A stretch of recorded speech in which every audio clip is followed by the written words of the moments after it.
Salut! Dans cette vidéo, je te donne 3 endroits ou activités qu'on a adoré durant notre voyage en Islande. Et pour contrebalancer tout ce positif, en fin de vidéo, je te donne également un endroit ou une activité qu'on a moins aimé. Allez, embarque avec moi, on découvre ça tout de suite. Bon, je te donne un peu de contexte. Nous, on a choisi de visiter le sud de l'Islande en plein mois de décembre. Et c'est une décision qu'on ne regrette absolument pas. Les avis que je vais émettre au cours de cette vidéo n'engagent que moi et reflètent uniquement mon avis personnel. Un des endroits qui nous a le plus marqué lors de notre séjour en Islande, c'est Skogafoss. Situé à 30 minutes à l'ouest de Vik, c'est une des nombreuses cascades que tu pourras voir lors de ton séjour en Islande. La cascade en elle-même est massive. 60 mètres de haut, 25 mètres de large, c'est un des mastodontes de l'île. Ce qui est vraiment pratique, c'est que le parking se trouve à 2 pas de cette cascade.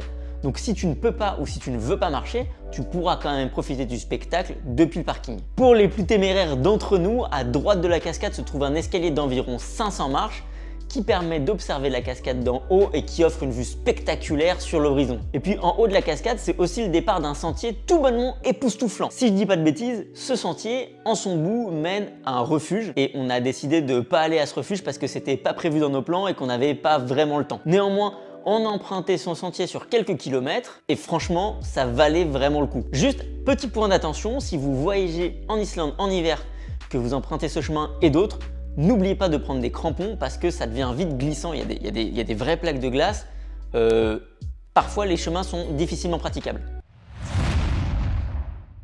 Autre grand classique de l'Islande, les grottes de glace. On va pas se mentir, c'est très touristique et vraiment cher. Il faut environ compter 140 € par personne. Alors du coup, on a longuement hésité à faire cette activité. Oui, parce qu'en Islande, tout coûte cher.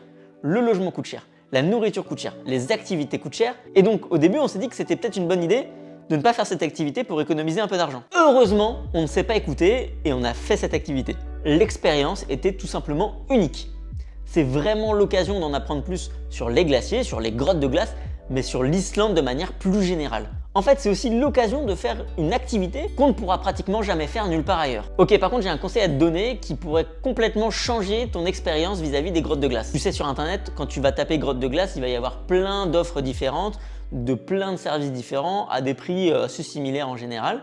Mais ce qu'il faut absolument regarder et ce qu'il faut absolument faire, c'est de prendre le guide qui part le plus tôt possible. En fait, il faut être le premier sur place à la grotte de glace, c'est capital. Chaque année, évidemment, les grottes de glace changent d'endroit, de localisation. C'est généralement des endroits assez petits qui sont rapidement remplis de monde.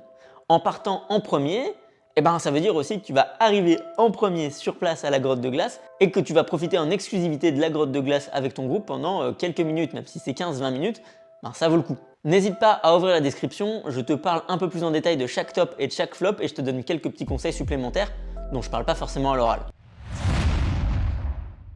L'Islande est mondialement connue pour ses sources d'eau chaude. Tu as forcément déjà vu passer sur Instagram des vidéos de la plus connue d'entre elles, le Blue Lagoon. On l'a testé, on a aimé, c'est vrai. Mais je vais te proposer quelque chose d'un tout petit peu différent, peut-être un peu plus authentique, forcément beaucoup moins cher, le Secret Lagoon. Bon, le Secret Lagoon, il est absolument pas secret. Sur internet, on le trouve facilement. Il est bien répertorié, tout le monde le connaît. Mais c'est un complexe de taille bien plus modeste que le Blue Lagoon et c'est même difficile de comparer les deux établissements. Oui, c'est vachement moins instagrammable. Non, l'eau n'est pas turquoise. On se retrouve dans un grand bassin unique, chauffé naturellement entre 38 et 40 degrés. L'avantage, c'est que si comme nous, tu viens en hiver, il ne devrait pas y avoir trop de monde. Et donc du coup, ça te permettra de profiter pleinement du lieu et d'être vraiment au calme. Mon conseil pour en profiter vraiment à fond, c'est d'y aller aux alentours de 15h, 15h30 pour pouvoir profiter du coucher du soleil et puis de rester encore quelques heures jusqu'à 18h, 18h30 pour profiter de l'ambiance nocturne qui y règne.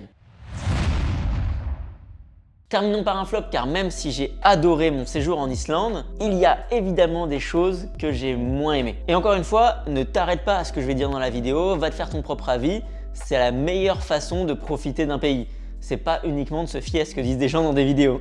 En fait, ce lieu-là, si c'est un flop, c'est en partie de ma faute. Effectivement, j'ai pas réussi à apprécier Boararfoss. Je le marque là à l'écran, mais je sais pas le prononcer.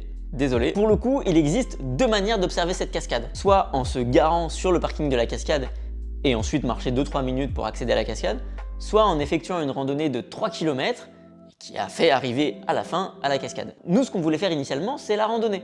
et donc du coup terminer par cette cascade. Problème de GPS ou je sais pas trop ce qu'on a fait finalement, on s'est retrouvé sans le savoir sur le parking de la cascade. Sans le savoir, c'est important. Mais en fait, au début, on s'est pas rendu compte en passant devant la cascade que c'était la cascade qu'on était censé observer. Je sais pas si c'est très clair comment je l'explique, mais c'est très clair dans ma tête en tout cas. Après quelques minutes, en réfléchissant un peu, en se questionnant sur ce qu'on devait voir, on s'est rendu compte que la cascade qui était devant nous était effectivement la cascade qu'on devait voir en fin de randonnée.